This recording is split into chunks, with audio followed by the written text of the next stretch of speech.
Hey everyone, it's Nightlight9, and in this video we're going through the dungeon ranking event, Shinra Building Very Hard.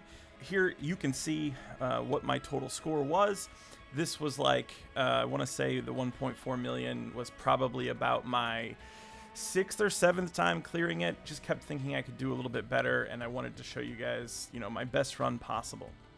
So, we're going to get into team setup that I use for this. I'm using Tifa, Cloud, and Aerith, and I will start off with Aerith. Here, since learning some things about the game through my interviews and everything else, I've decided to set her up a little bit differently than normal. Instead of going for max stats, I am bringing Umbrella. Now, my Umbrella is not impressive, but this physical defense down, stacks to mid, that is the main reason that I'm using this weapon. Other than that, I brought Healing Asuna for poison. I will not be taking any of the poison immunities or anything like that.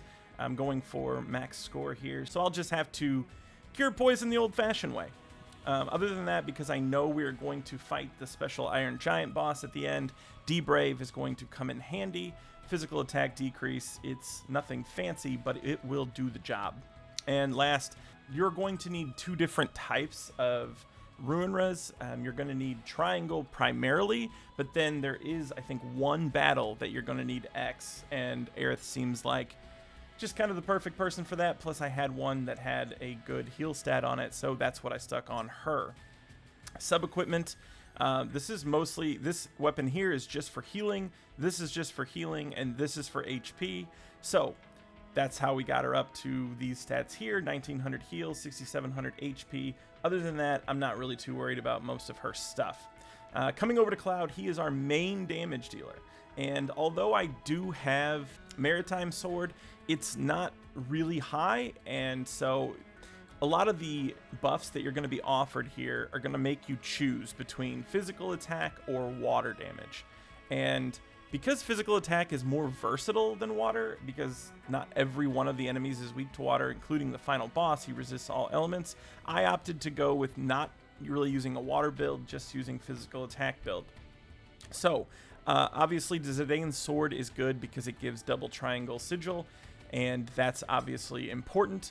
But other than that, these are all stat sticks, just trying to get that physical attack and this physical defense up as high as possible. Mirasame in the sub-weapon just for physical attack, and you can see here the way I've configured him, because I didn't get a lot of copies, only 2 copies of Zidane's sword. His physical ability boost is only at level 3, still 30% though, so I'm pretty happy with that. Sub-equipment, this has actually been a really good item for me because of this. Not only does it give good attack stats, but this crit potency, man, that actually, it hits. When it procs, it's a big deal. Torn Wing here is for stats, but also physical defense, and Nameless here is for HP primarily. Moving over to our last person, we have Tifa. Oh, also, one last thing. I decided not to go with a summon. Again, because I'm going for physical damage and I don't want to worry about resistances, I just went for the highest single target damage that I could do, which is his limit break, because it's not hindered by any elemental resistances. Tifa here. Starting off, obviously, I love her limit break, and it works on nearly, if not every single boss in here, so that's amazing. Most of the boss's attacks that are going to do the most damage are physical attacks, so we are using Leather Gloves with Omni Strike. This is mid-potency physical attack decrease, stacks to high. It just amazing for this type of content. We are using Amaranth's Claws. I pulled really hard on this banner, and although I didn't get many Cloud copies, I did get several of Tifa's. Using this mostly just to give her a non-elemental damage ability. And, the buff is nice, the HP is nice, but I think you could easily use Sonic Strikers or something else if you were using her and didn't have these. For Materia, I did give her a Water Blow for the stuff that is weak to water, although you'll see, because I take so many buffs that even lower my water potency, I don't use it a whole lot. She's got her Triangle Sigil, or sorry, X, I guess, and she has Triangle, so that she can break in case Aerith can't for whatever reason, if Aerith's, healing or whatever. Sub-equipment, I just went for mostly physical attack stats here. This limit break potency doesn't hurt. Physical attack, big deal. because she's my secondary damage dealer. Attack, physical, defense, and that's why I split the Torn Wing and the Lefko Kipseli between my, my 2 damage dealers to make sure that they can survive. This is a little bit of water potency, but like I said, I'm not really using it, mostly for the physical attack. That's the biggest reason that I'm using Maritime Sword on her. So there you can see it. These are the characters I chose to use, and we will now get into the run. Alright, starting off, I'm going to go ahead and pick up the boxes along the way, but I'm going to skip past the first enemy, and I'm going to run up here, and I'm going to trigger this add-on fight. And the reason is, I'm going to go for this dragon here first. After dying like 4 times in a row to him, I decided, let's just take care of him first while he's the weakest. So the strategy here, I'm starting off with No Mercy, and the reason I wanted to do the add-on fight first was to get Tifa's limit break up as soon as possible. So here, I'm just kind of waiting until he does his beginning poison. This is why we brought the Asuna. One of the main reasons is this fight here. But if you do it first, it's actually not that bad at all.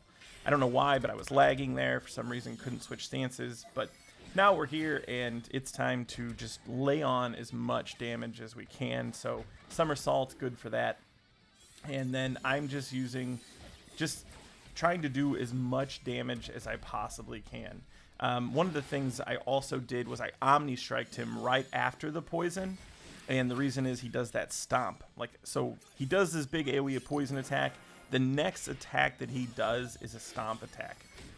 So and it's physical damage, so I would recommend, just debuffing him if you want. If you brought leather gloves, that's a good time to do it. Here you'll see the 2 different sigils that you need. You need X and triangle. I would just focus on that. I wouldn't even worry about healing. I'm not worrying about the add-ons because we can just kill this guy fast enough, and we're trying to get just as much of a score as we possibly can. And that's the dragon fight. Like I said, it's easy if you do him first. Score 54,000, not terrible. We're shooting for 60, but it's okay. Here, this is where I'm taking physical attack and lowering water potency, which I discussed in the team setup. Not going to take the score boost here because I think that for my level of strength, the buff to the physical attack is just way too valuable for ultimately maximizing my score. Here, Rufus is the next mandatory boss because there's nobody else that we can reach at this point. And I'm going to tell you, I made a huge mistake in this fight, so let's use my mistake as a learning moment. Omni-Strike Rufus, that'll help take down his physical attack, which will ultimately make your life a lot easier. Now, where the mistake came in is not immediately trying to dispatch the dog, Darkstar, after debuffing Rufus. And why that was a mistake, well, you're going to see because he's going to cast a Curaga. But unfortunately, he's going to do it after I've done considerable damage to Rufus. I used the super combo here, and what happened was every other run I've killed the dog first. But this time, going for max score, trying to be as greedy as I could, I thought maybe I can just kill him fast enough that I don't need to waste attacks on killing the dog. Well, you'll see right about here why that was a mistake. This Curaga is effing massive. I don't know if you saw that, but he went from like 50% to 95% health. So unfortunately, that prolonged this fight, and I don't know if it really killed my score, because you'll see at the end, I think my score on this was around like 60 or 64,000, but it's just annoying, so make sure you kill the dog first, and it's fine, I think, to even hold, the combo in order to, still do the most damage to him, but should have focused the dog first. Other than that, just keep debuffing him. As long as his attacks are debuffed, like there I broke the sigil that kind of pops up and gives you almost no time, especially if he's fogged you before he does it. It's just not that big of a deal. And here, I'm not even really worried about the sigils. You can note that he will counter if you use Ruined Blows here, but ultimately, as the second fight, this fight just really isn't very hard, and so you should be able to get through it without much problem. Alright, and that's 2 down, 3 to go, 64,000 score. I don't know how it was that good, but it was. We'll take it. Moving on, here we're going to take score boost. You got to take it at some point if you want to have the biggest score possible. We kind of paid it forward with that extra big physical attack we took first, so this will be a-okay. Now, After this, we're going to go into this room. We're going to hit the computer to open the door to the room above us. Then we are going to run over, pick up this box, but we're going to skip this boss. We're going to save him for next. So we come up here and we're going to fight the Iron Giant Jr. here. Now this fight is quite a grind, so we are going to kill off the add-ons first because we don't want to be getting needled by them for all kinds of damage throughout the entire fight. So my advice is to kill them off as fast as you can. I'm holding ATB now with Aerith because I know that Cloud and Tifa are going to finish him, and I want to start Night Blooming as many times as I possibly can to start lowering this physical defense that he's put up for himself. Grand Sword, the first big move. Switch your stance, get ready to Kiraga when it's done. Ultimately, it does a good amount of damage, but it's just nothing to really be afraid of. I see here that the super combo is up, so I'm not worried about healing. I'm just going to keep debuffing. And what I'm trying to do is get him down to even before I do the super combo, just so that Tifa's limit break, her somersault, will actually take him down 2 notches, just to get the most damage in that I possibly can. So here we are. Somersault, cross slash, not an amazing amount of damage, but that's one of the reasons this fight is such a grind and why I've sped it up 30%. The topple mechanic is still in play, just like the Crash Iron Giant that we had not too long ago. So you can get him stunned by removing those buffs. Other than that, you're just going to keep powering through, and Aerith doesn't even really have that much to do here, so I'm just casting D-Braves to break sigils. Once I'm satisfied that he's going to be broken well before the time, we start back in on the Night Blooms, because these physical defense buffs are just such a chore, but it is the fight. So although it's an annoying mechanic, it is something we have to get through. I use Somersault here just to speed up the process because I want Cloud's attacks to be doing as much damage as possible in order to get him down as quickly as we can. Trying to make sure that Tifa's using her non-elemental attack also, because our water potency is pretty bad right now. I think we got a negative 50% to it, so at this point, that Watera blow is actually more of a liability than a help. I probably shouldn't have even brought it, if we're being completely honest. So maybe when you're doing your team setup, if you're going to do something similar to mine, I would just skip that. And then there were 2. Score here, 43,000. Really not great, but you take the good with the bad. Here, we're going to have to go for another score boost.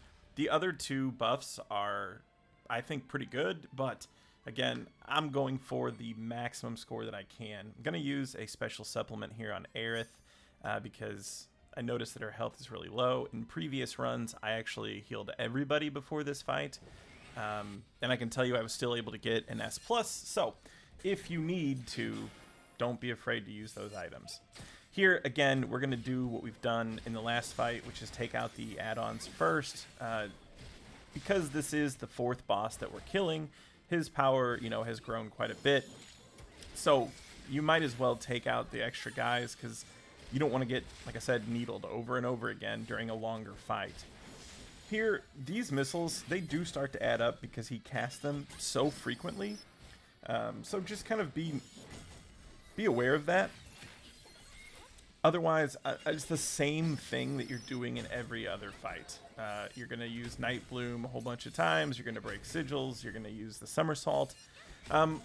Probably 2 things that I want to say. One, I find this boss to be super trolly, and the reason is because if you're preparing for him to be, weak to water, which technically he is, but then the first thing he does is put up a high potency water defense buff, I don't know. It's just another reason that I chose to go with a physical build over a water build. Here, we get the super combo. And shortly after this is the second thing that I wanted to point out. He does have a big magic AoE attack, the tail laser. And I didn't bring any sort of magic defense or magic debuff, so that is something that I'm going to eat to the face. And it does do quite a bit of damage, especially if you're being greedy and you didn't heal up before this fight, which obviously I only did on Aerith because she has the lowest HP pool to start with. You'll see here, this does quite a bit of damage. It hurts pretty bad, but hopefully if you're doing enough damage, shortly after this, you're going to be able to kill him. And, you know, Cloud still had 1,000 HP, so we weren't... we were close to dying, but we weren't extremely close to dying, I'll put it that way. But eventually, he goes down just like the rest. Can we just take a moment to acknowledge that sweet, sweet crit from Cloud? Just a bit of a callback to my team setup and why I was using that particular sub-weapon.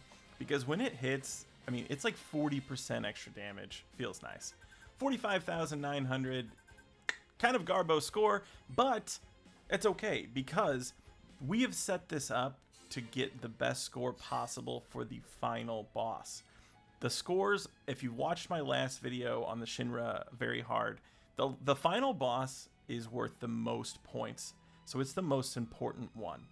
Here, thought about this for a second, really considered taking physical attack plus 20%, but we're going with the greed, right? I didn't run this 8 times so that I could chintz out at the very end. So we went with the score boost again. Here I skipped past me derping around for a long period of time because I got completely discombobulated on where I was supposed to go. It's embarrassing. I'm still trying to forget about it. But anyway, come back down here just to pick up all the items that we didn't get from the very beginning. And the reason I don't pick up some of these items is just because if there are add-on fights, I want to make sure that I have them to save Limit Break. There was an add-on fight right there. We just kind of, or actually, there's about to be, no, yeah, there's the add-on fight right there. Sorry. But I like to be able to save them. And, you know, although I've memorized most of this level, sometimes I do kind of forget where the add-ons are and where they're not. So, other than that, we are now heading into the Mac Daddy, I guess that I called the last one Iron Giant Jr., so Iron Giant Senior? I don't know. Kind of doesn't give him all the clout that he might deserve. Here, healing up and using these special supplements first because they have the most impact. And I previously had used the, well, you'll see it in a minute here. I'm going down to the bottom. I always use the Power Jelly on Cloud. He is the damage dealer. I want to get the highest score. I think it's worth the points. But previous runs, I had used this Guard Jelly. First 2 different times, I used it on all 3 people because he's a big physical attacker. Then one time I used it on everybody but Cloud, and he hit Cloud, of course. And I realized that maybe I don't need to use any of these physical defense buffs. So I didn't. I went in with the bare minimum that I thought I'd need to win this fight, and here we are. Starting off, debuffing as usual. We're going to hit the super combo, get everybody healed up. It's always really nice when there's plenty of HP for Aerith to restore. Always makes me feel good not to just waste that for an extra 0.15 on the damage bonus. Decent damage, chunks him down. He starts Helm Splitter, so we're going to Omni Strike, and that'll help negate a bunch of that damage. This is a single target physical attack. It does hit pretty hard, so be ready to heal or do whatever you've got to do afterwards. You can see there, 3382. But you know what? Ultimately, all of the rest of the attacks he's going to do are AoE, which means they don't hit quite as hard as that single target damage one. So I just kind of realized that I guess I had psyched myself out to think he was stronger than he was or more intimidating than he was. And with Leather Gloves and D-Brave, I mean, we're just pounding away at that physical attack buff that he gave himself. I thought maybe I could have slipped that one in, but I really would rather have the Kiraga. So I just went ahead and let it go. Cloud almost died. All right, I'm gonna 11 health. That can't be ignored. That was really close. We might have gotten a little bit lucky on that part of the run. So maybe just note that when he does that first AoE Grand Sword, you probably want to have him debuffed as much as possible if you didn't use the jellies. I can tell you if you did, he really doesn't do that much damage. But just as I said before the last boss fight, I've used both those jellies and a few extra heals or max HP restores, and still was able to get an S+. So if your goal is just to get the S+, especially if it's a first clear, then don't be afraid to use the items. You know, that's what they're for, and then you can always work on, 15 more tries where you use 1 or 2 less items every try if you want to torture yourself like I did. Here, he's doing a lot of just single target attacks. They just really don't hit that hard. I guess if you needed to break the sigil here, I would say even if your team is not as strong as mine, I don't think there's any reason to believe that you couldn't break this sigil or get him dead by the time it's about ready to be broken. So that is the entire dungeon, and was really happy to see this score here because my previous score, which I will show a comparison, previous score was like 1.3 mil, and you know, I thought that was pretty good. I had gotten that score actually within a couple thousand of each other 3 different times, but then I thought, what if I just didn't use nearly any items and, you know, really focused? And there we go, 1.46. And so you can see here, you know, unused item bonus 21,000 and change, and then on another clear that I tried, about 24,000 difference. And I can tell you the difference between the 24 and the 21 and some change was 1 of the guard jellies, and the other one is a guard jelly and like 3 heals. So do with that what you will. Hopefully this video helped you. If it did, subscribe for future content. And as always, thanks for watching.